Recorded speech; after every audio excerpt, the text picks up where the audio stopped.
తిరుపతిలో దొంగ ఓట్లు చేర్చడంలో మున్సిపల్ కమిషనర్ హరిత పాత్ర కీలకమన్నారు Janasena in charge Kiran Royal. Municipal commissioner హరితపై ఎన్నికల సంఘం చర్యలు తీసుకోవాలని డిమాండ్ చేశారు. త్వరలో జరగనున్నటువంటి ఎన్నికల 25,000 దొంగ ఓట్లను కమిషనర్ హరిత చేర్చారని ఆరోపించారు. గత ఎన్నికల అక్రమాలపైనే కాక ప్రస్తుత ఎన్నికల అక్రమాలపైన ఈసీ చర్యలు తీసుకోవాలన్నారు.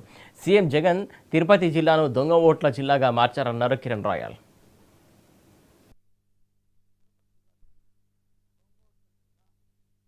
తిరుపతిలో గతంలో శ్రీకృష్ణదేవరాయలు గారు ఒక మాట చెప్పేవారు, తిరుపతిలో ఎక్కడ తువ్వే కొద్దీ నిధిలో లంకబిందులో దొరుకుతాయని చెప్పి ఎన్నో వేల సంవత్సరాల ముందు చెప్పేవారు.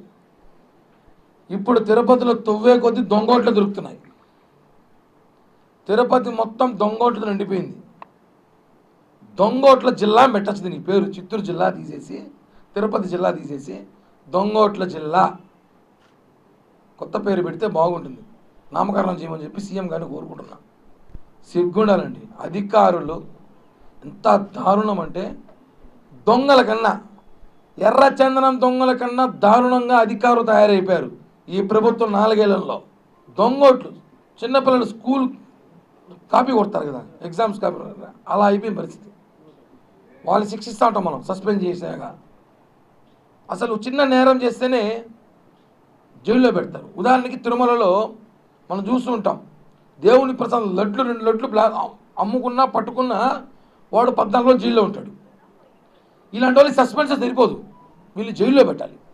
ఎవరైతే ఈ దొంగ ఓట్ల విషయంలో గత కొద్ది రోజులుగా ఈ రాష్ట్రంలో కానీ తిరుపతిలో జరుగుతున్న ఇష్యూ దేశమంతా చూస్తున్నా, రాష్ట్రమంతా చూస్తున్నా, నిన్న తాజాగా మేము గతంలో చెప్పాం, గిరీషా గారు ఒకరే కాదు, దీని వెనకాల ఇంకా చాలామంది ఉన్నారు, కమిషనర్, అసిస్టెంట్ కమిషనర్, అప్పట్లో డీసీ అందరూ ఉన్నారని చెప్పాం. చూసారా, నిన్న తాజాగా చంద్రమౌళి రెడ్డి బయటపడ్డాడు. అదేవిధంగా హరిత గారు కూడా ఉన్నారు, ఎంక్వైరీ చేయండి. ఆమె ఏమీ తెలియనట్టు మీ కంప్లైంట్ ఇచ్చింది. దొంగలతో ఆయన దగ్గర పెట్టి దొంగతనం చేయించి ఆమె పోయి కంప్లైంట్ ఇచ్చింది. హాస్యాస్పదంగా ఉంది. ఒకటి చెప్తున్నాం, ఈరోజు దొంగతనం చేసి దొంగ అని అంటారు. ఈరోజు మీరు దొంగనా లేక అధికారా? దొంగ అధికారి. తిరుపతిలో ఎంపీ ఎలక్షన్లో 2021 ఎంపీ ఎలక్షన్లో 38,000 దొంగోట్లు ఆయన ఐడి, ఆయన లాగిన్, ఆయన పాస్వర్డ్ ద్వారా చేశాడని చెప్పి అందరూ చెప్తున్నాము. గతంలో చెప్పాము, కేసులు వేసాము. చివరికి ఎలక్షన్కి ఇప్పుడు నెల ముందు బయటపడ్డాయి. అదే లాగిన్లో జరిగినట్టు ఆ లాగిన్ ఐడి ఎవరిచ్చారు? అసలు ఆయన వీఆర్ఓనే కాదు, ఆయనకి ఏం సంబంధం? ఎన్నికల అధికారికి ఆయనకి ఆ హోదాని ఇవ్వలేదంట. ఆ హోదా ఇవ్వకపోయినా ఆయనే సొంతంగా హోదా క్రియేట్ చేసుకొని ఎలాగో మంచిది ఎన్నికల అధికారం చెప్పుకోవాలి, ఎక్కడైనా చెప్పుకోకుండా పని కానిచ్చుంటున్నాడు.